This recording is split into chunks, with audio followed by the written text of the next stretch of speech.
Welcome back to the Positive Gains podcast. Today, my special guest is Idrissa Sanogo Bamba. You may have seen him in The Fire Inside. He's got some other acting credits to his name. Um, Looks like some big things going on your Instagram, but we'll probably talk about that here down the road. But thank you for being on today. I appreciate you. Yeah, man. Thanks for having me. This is it's pretty fun. I'm excited to be here. Just out of curiosity, man, have you been doing a lot of podcasts lately, or? I did one the other day. But apart from that, it hasn't really been my norm. I would say. Okay, I understand, man.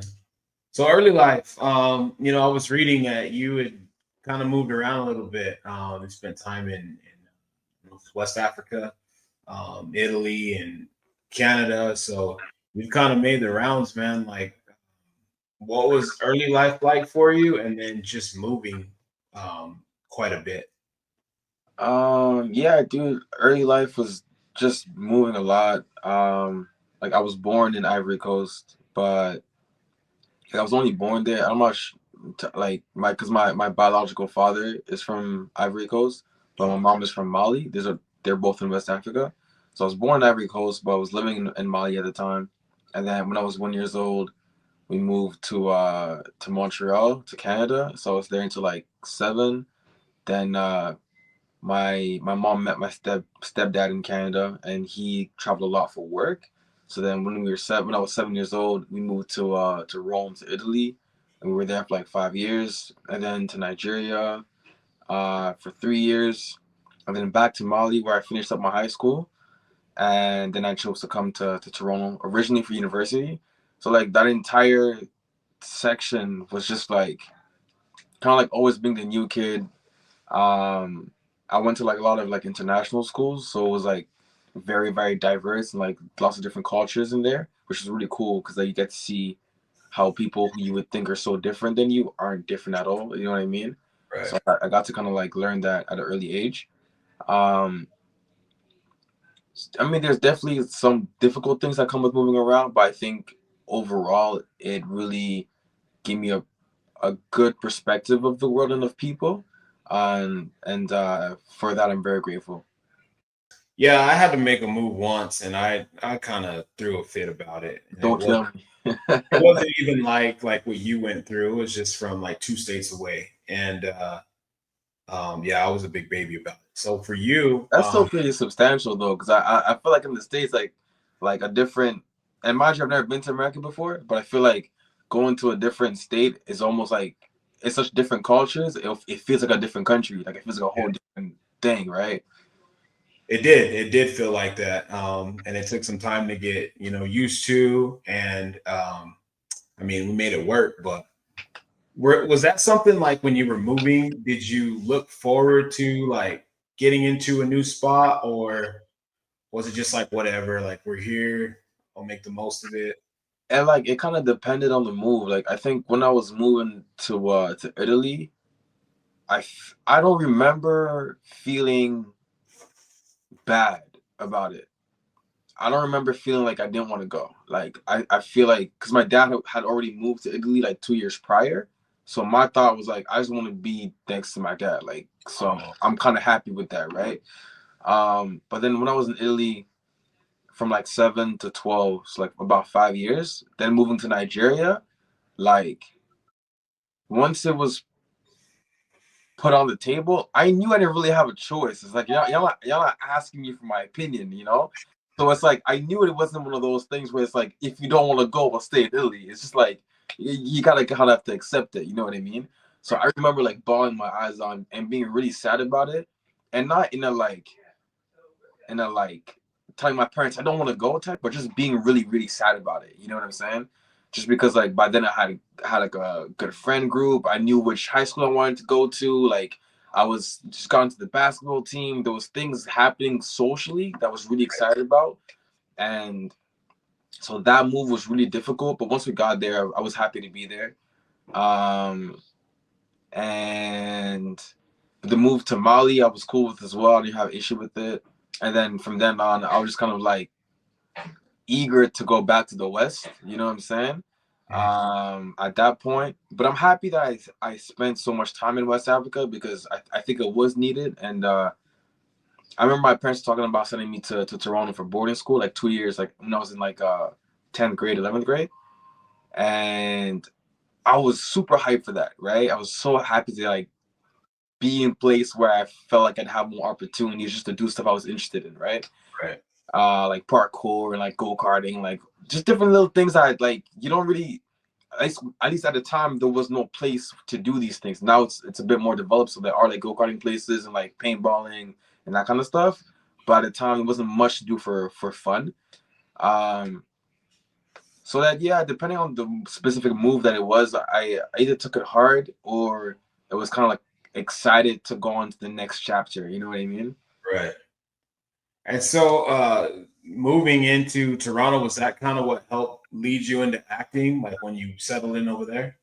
Yeah, yeah, yeah. I originally went for like for university. I went to York University for like 2 years and a half. Like it was in my third year that I dropped out. And after the first year, dude, I was looking around like this is not for me. This is not for me. But I can't drop out of school just because I don't want to be in school. If I'm gonna drop out, I gotta drop out for something. You know what I mean?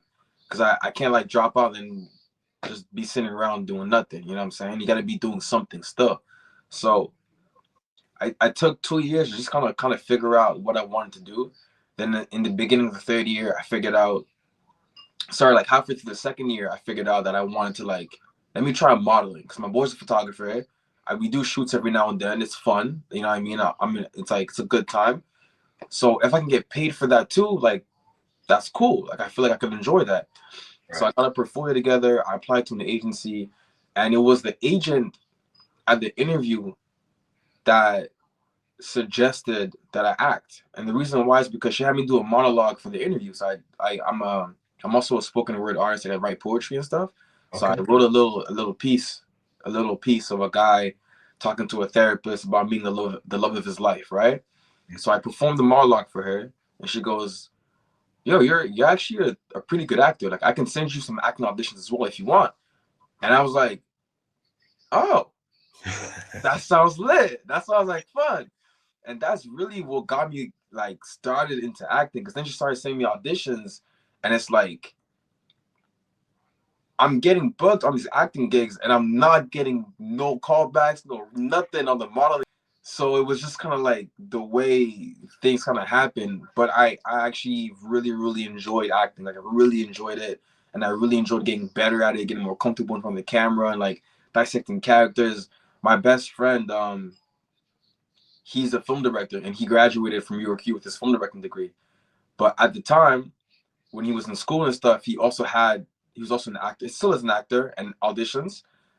So he was helping me with all my audition tapes by one teaching me how to act, like the stuff I didn't know how to do. He would teach me how to do it, and Yeah. two, because he's a director, he's directing the scenes, making it interesting.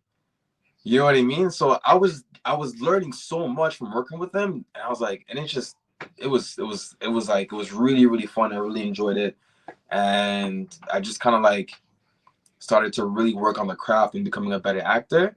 And I was booking, I was making some money, so I was like, hey, like let me.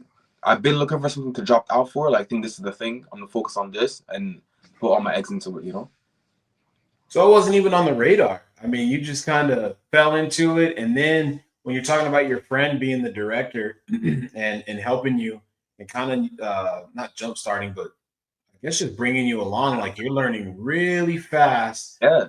how things are working. So that's a crazy mindset, I guess, if you think about it, that it wasn't even on your radar for what you were wanting to do, and then you end up doing it. 100%, dude. 100%. And I feel really like privileged, lucky to have found it in this matter because I know there's a lot of people who like since they're young kids they want to act. You know what I mean? And Yeah, when you are in a space where you're kind of like idolizing it and putting the career on the pedestal, it makes it harder. It yeah. makes it harder because now it's like because there's so much nerves involved with acting and being on set and stuff that I think it just increases it that thing so much more because it just feels like, damn, like this is my one opportunity. I gotta make sure Meanwhile, I was kind of like, this is fun. This is fun. And it was as I was doing it that I started to really develop a deeper respect for it and a passion for it. And now I'm like I feel privileged to do it, right? Right. But that was cultivated and developed over time is the truth. But yeah, man, it's crazy how it happened. It's absolutely crazy how it happened. It just transforms into, for us anyways, into the film, the firing side. Watch a lot of MMA, a little bit of boxing, the big fights, Yeah. and I didn't know who Claressa Shields was, and I didn't know they were making a movie. Randomly, I was sitting in my living room and I saw a trailer for it, and I was like, well, hopefully in my little small town, maybe they'll bring it. They ended up bringing it here. Word. So my kids and I, we went and watched it with their two cousins. And yeah, we left the theater thinking, well, for me anyways, what a profound movie. I thought the character development was really great. I mean, from your character playing Zay to the the young lady that played Clarissa to that was kind of like the father figure and the trainer as well. Like they did such a good job. And so, I mean, that film for you, like, how did that come about? Probably the biggest thing you've done to date. Yeah. I mean, so just talk about that experience. It was crazy. I actually booked that I think 8 months or 9 months after I got my agent. So it was right at the beginning of the career. And it was one of those things, dude, where it's like 3 months before I booked it, I sent a 3-page email to my parents, right? And I got West African parents, bro. They're big on school, you know what I mean? So I was like, yo, like I sent a 3-page letter explaining, like essentially telling them, like, let me take the rest of the year off and take a year off. If I don't book anything major, I'll go back to school. But if I book something major, like let me do this acting thing because I really feel like it's for me. I'm booking right now, like I'm doing good. I've done a lot for someone who's only been doing this like at this point like 6-7 months, right? Right. Because I had already booked a couple like one-liners on TV shows, some commercials. And I was like, and it happened faster than how it normally does for most people. So I Right. was like, yo, like let me just try this out. And as soon as I sent that email off, bro, I literally didn't book anything for 3 months. And that was my first dry spell as an actor. Because until that point, I had been booking at least once a month. You know what I mean? So I was feeling nice. I was feeling really nice. Then I sent the email off telling them I'm dropping out of school so quick, bro. And I didn't tell them this, obviously, but that shit dried up. I had to go pick up a part-time because money was dry. And the worst thing, too, is like no one would hire me for some reason. And the only thing I could get was a part-time, I think it's called a public fundraiser. You're essentially going out like downtown and you're trying to get people to donate to charities, right? Oh, I've seen those, yeah. Right. So that's what I was doing for about like 6 weeks. But I was doing it in January, February in Toronto. So it's hitting -10, -12, -14. I'm outside wearing 3 layers of pants, like 4 or 5 layers on top, like triple socks. It's cold, like it's so cold, and you're trying to stop people outside trying to donate. They don't want to hear it. They just want to get to their That's what car. I'm saying. So like, it was tough, and I wasn't booking. So I was like, and I just dropped out of school, but I just kind of kept it consistent, kept the persistence, and then I auditioned for, at the time it was called Flint Strong, right? I auditioned for Flint Strong, and also before COVID, Ice Cube was supposed to play the coach. Oh, Right? wow. So I'm seeing Ryan Destiny, Ice Cube on the thing, and I'm like, yo, this is like if I book this, I'm gone, bro. Like I'm up, like I'm getting so geeked. And I think I did 3 auditions for them. I did one was a tape, one in person. No, sorry, 2 were tapes, and the last one was in person with the director. And I think they called me like 4 hours after the audition. My agent called me, told me I booked it. I geeked out. I was so happy. I went to see my boy. He gave me a hug, started crying. Like it was deeply emotional. I'm not gonna lie to you. I remember we had an intramural like basketball game, and dog, we got pummeled. We lost. I think it was like 60 to like 25 or some shit like Didn't that. even matter. It was a nasty, nasty score, bro. And I'm running up and down the court smiling. And then I think I started training for the movie. Like they started showing me how to box and stuff, and like started like weightlifting a little bit to try and put a little bit of size for the role. And COVID happened. COVID hit. At this point, it was like mid-February, I think, or beginning of March, and the whole project gets postponed, and it gets postponed for like 2 years. So then I spend the next 2 years because they kept telling me they were going to shoot it, like it wasn't canceled. So I'm like, yeah, cool. Like I'm gonna keep training. Like I'm gonna start shadow boxing. I'm obviously I couldn't go to the gym because COVID, was closed. Right. But I just try to do what I could do at home in order to look like someone that had been boxing their whole life and not someone that was just an actor that didn't know anything about it and just kind of like, but that's kind of what happened. And then we shot it as soon as we could after COVID, like 2 years later. And then it did another 2 years in post-production and then it came out. So it's like 4 years since the actual booking to it finally being on screen. And how about the you were talking about your parents being very school minded. And so when you book the film and then it gets delayed and delayed and all these things are going on, I mean, what conversations were you having with them as far as like, look, I booked it, but it's Yeah. gonna take a little while. Yeah, my dad wasn't too my dad was upset, but he was upset because he was like, you could have done the school thing and the acting thing at the same time. I understand the point. I think it's valid. Me personally, the way the school thing was affecting my mental health, I don't feel like I could have. You know what I mean? Right. But I understand where he's coming from. I understand why he says that because I see people who do it, and I know it's possible, but mentally I just couldn't put myself through it. My mom was a lot more vocal about me going back to school, and she was like, and like my parents put a lot of money into my education growing up. I went to international schools, I went to private schools. Like so my mom was like, it's so crazy for you to do. Like you went to high school, you did everything, you went to college, like just finish the academic section of your life. Like why not just finish it, even if it's just for a diploma that you don't use, just get it done. Um, and again, like I understand the point, and I think it's valid to a certain extent. I just think that mentally, I didn't want to put myself through it, especially if knowing that like it's just for you to be like, look, my son got his diploma. If that's the only reason why I'm doing it, dog, like, it just feels like I just can't. You know what I mean? It's not even for me. And the thing I'm doing right now, like, is setting me up to do all the things that diploma is supposed to set me up for. But with this route, I can actually do it faster, and I have been able to do it faster. The way things kind of landed. Um, but it was a lot of trying to get me to go back to school. A lot of like, how can you be so? How can you believe in this thing so much when it hasn't given you anything yet? But to me, it's like I'm booked. Like, Yeah. they're using me. Like and I know it's gonna be a big film, and even if it's not, and to be honest, like the impact I thought it was gonna have for you, what I thought it was gonna have when I first booked it, obviously, like you start to like learn how the real world really works. Right. Like, you're not gonna get like famous and get all the clout off of one project. It's a consistency thing. But it still has put me in a really good position, and it's a great project to have on the resume. You know what I'm saying? Right. So it's like either way, I it's an absolute blessing to have, and it's still putting me in a better position today.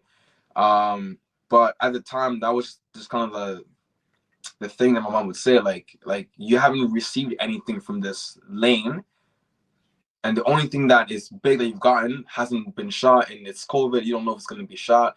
It was just a lot of like doubt and fear, and I understand it because she loves me, she wants the best for me. But I think if you're doing something that is for you and you know it's for you and you feel like you're receiving the right signs to continue doing it, you have to trust your own judgment, your own intuition over anyone else's, even if they do love you and are worried for you. I think as like almost like a spiritual lesson, it taught me a lot as well. Yeah. You know what I mean? But Yeah, I don't hold any resentment or anything towards my parents for how they reacted and so, because I think it's valid. I think it's totally valid. You kind of touched on it, but like, how has life changed for you since the film? Like you were saying, like you kind of use it as a stepping stone. Like this will help you book other things. People Yeah. kind of recognize your face and things like that. So yeah, how has life changed for you since?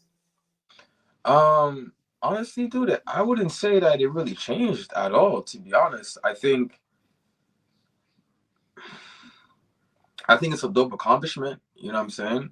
I think it changes the way some people look at me, see me, regard me.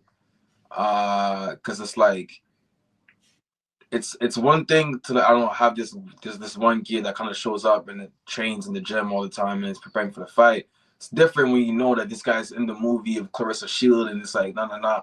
If the thing means anything to you in terms of like if you're a boxing fan or whatever, it becomes like, oh shit, like it's a little bit of clout, but not on any level that creates a substantial difference to how people really treat me. You know what I mean? Right. But I think it is cool to see. I've noticed how some people will kind of switch up on how they move around me because now they're like, oh, this guy's going somewhere, you know? And it's interesting to see how people would treat me beforehand and afterwards, you know?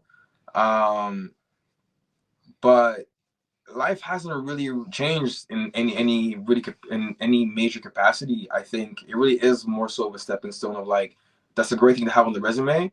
Let's put it on the reel and let's get the next one. You know what I mean? And let's keep growing as an actor. Let's not get complacent just because you did a supporting role in one thing that hit the movie theater. You know what I mean? Like let's not be complacent. Let's keep it pushing and keep growing, keep getting better. You know? Sure it has. It's helped you, get other things. Like you've got other projects you're working on right now. Yeah. It definitely has got a lot more people to, I think, pitch projects to me. I worked on something back in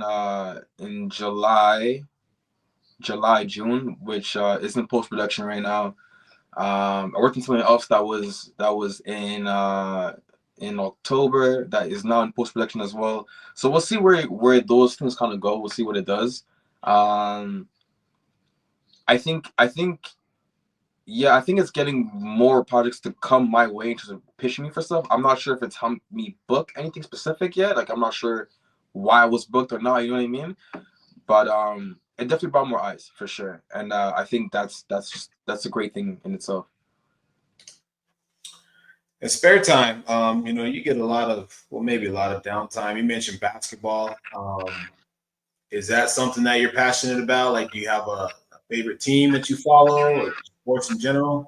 You know, the funny thing about basketball is like I used to be a huge basketball fan, like especially in high school. I was always on the court. Like I was the kid that was on the court like before class, during break, during lunch. Like I was just always, and it's like it's 30 or 40 degrees. So I'm just out here sweating buckets, like literally, right?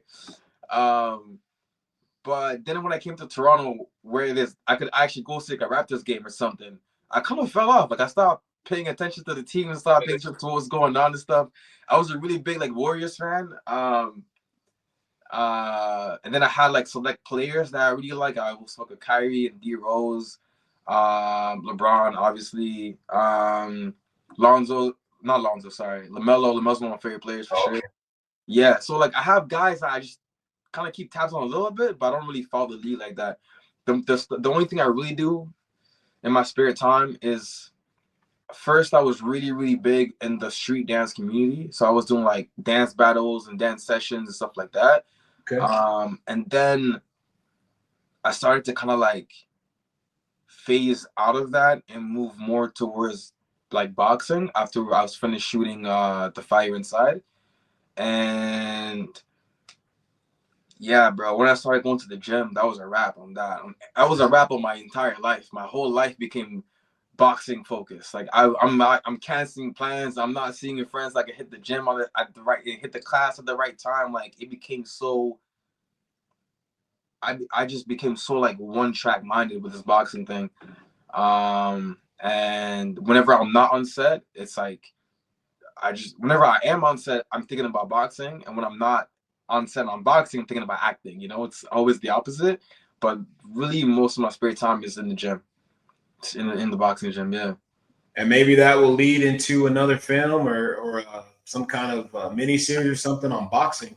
Yeah, man, I'm really hoping for it. I would love to play a boxer and be like the one of the leads of the show, the project. Like, it was cool to be a boxer and like support uh Ryan in the fire inside, because I got to see, first of all, the pressure that is on the lead to just carry the film, but and the work that it takes. So like, at the time, I definitely wasn't ready for a lead role. Now I feel like I have enough experience that I am.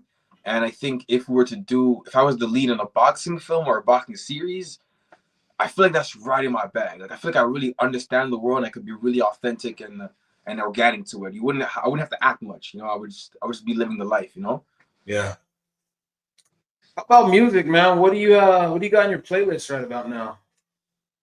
Right about now, shit, bro. I got a lot of random stuff. I'm so terrible with music because, like, when I was big into the dance community, I stopped listening to music and like just focus on like the kind of beats and melodies and cadences I like to dance to. So I wasn't really tuning into the music like that. So then, like, for the past few years, it's been a lot of like rap, hip hop, drill, like that kind of stuff.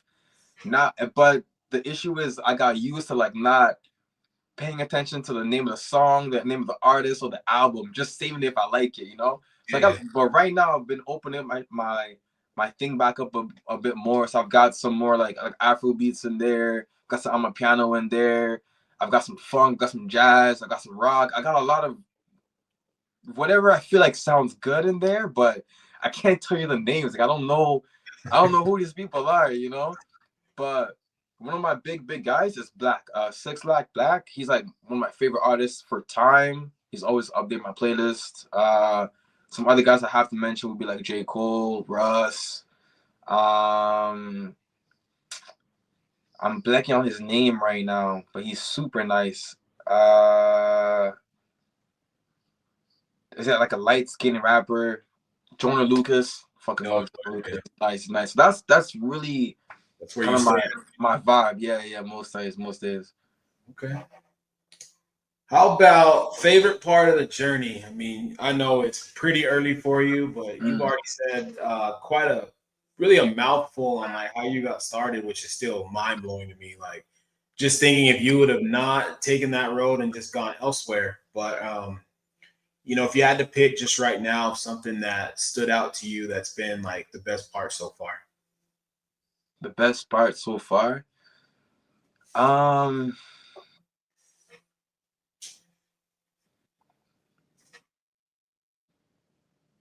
it's hard to pick. It's hard to pick. I'm not gonna lie to you, because like even the parts that are like really difficult or that really sucked, it's like I really value those parts too because of just the meaning and the lessons I learned from them. You know what I mean? Yeah. Um,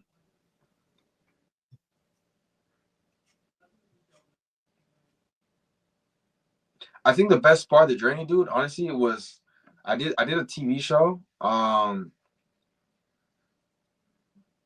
That was a difficult shooting experience just because there was a lot of like personality clashes on set, which made it really tough.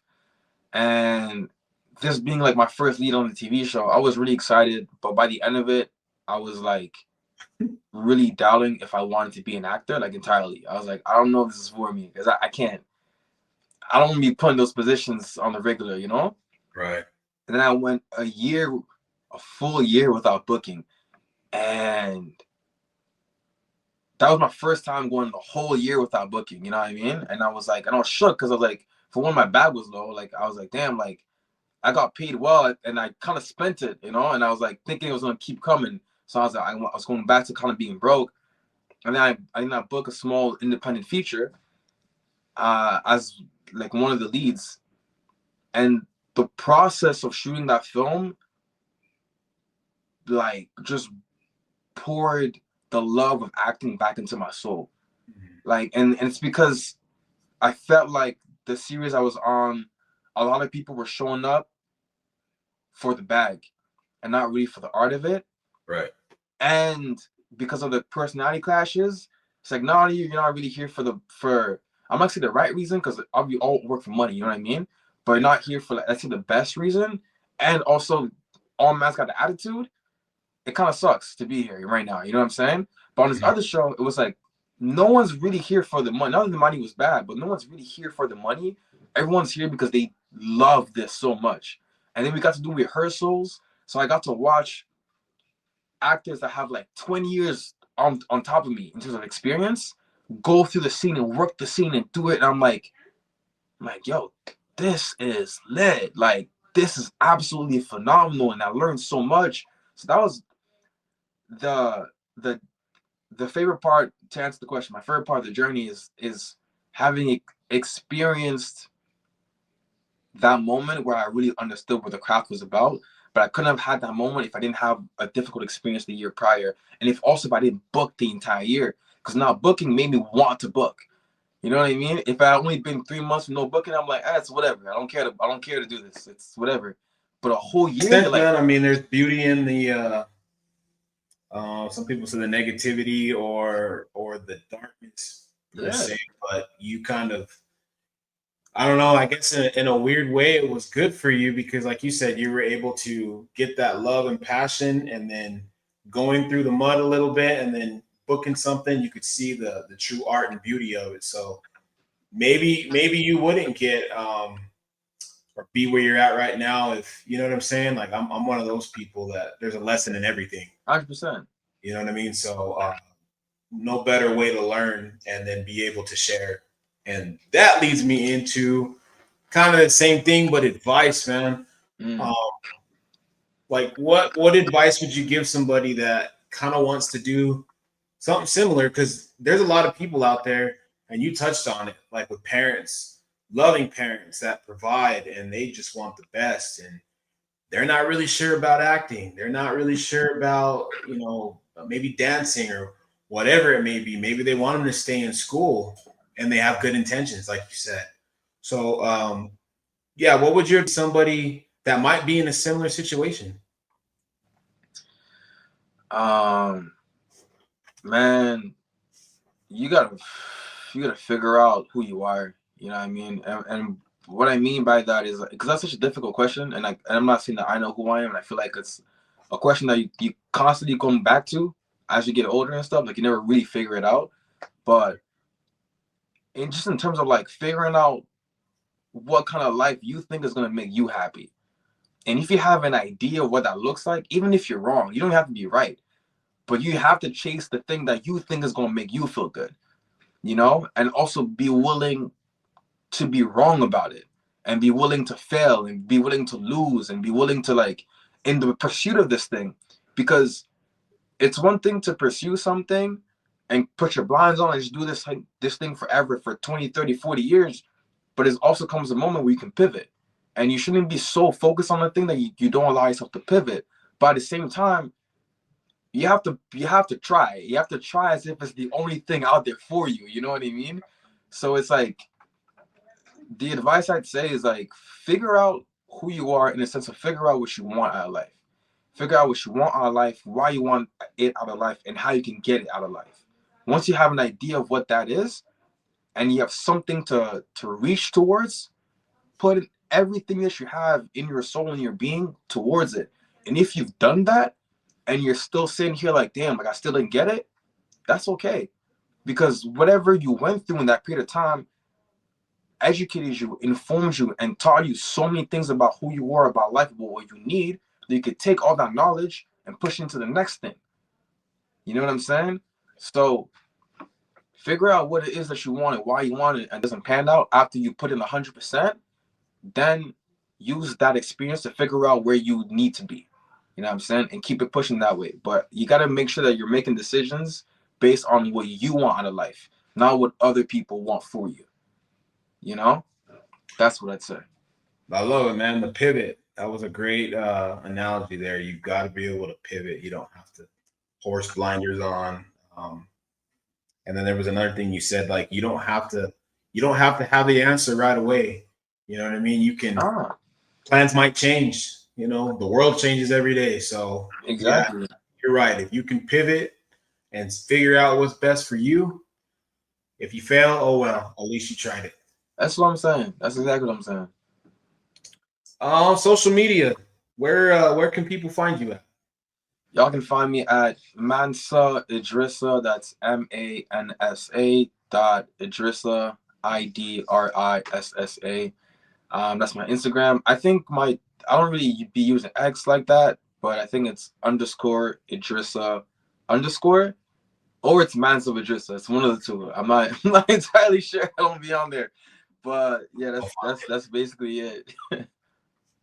We'll definitely find it. And I'll put it in the chat. But hey man, I appreciate you coming on, taking time out of your day, you know, responding back, and I really do appreciate it. It's been great. I always tell everybody I always learn from everybody that ever comes on. And I try to, you know, take something and apply it, you know, in my daily life. So, Mm. you know, thank you. And I mean, you're welcome back anytime, man. I appreciate you, man, and honestly, I had a good time too. This is a nice conversation. You're you like you made it more like a conversation than just an interview, which I really appreciate. You know what I'm saying? Because I also want to like get to know you as well. You know what I mean? Like and like what your vibe is, what your opinions are, and stuff like that. So that was really dope. And yeah, man, I'd be down and be back here anytime, fam. All right. Sounds good. I'll hold you to it. All right, God bless. God bless you.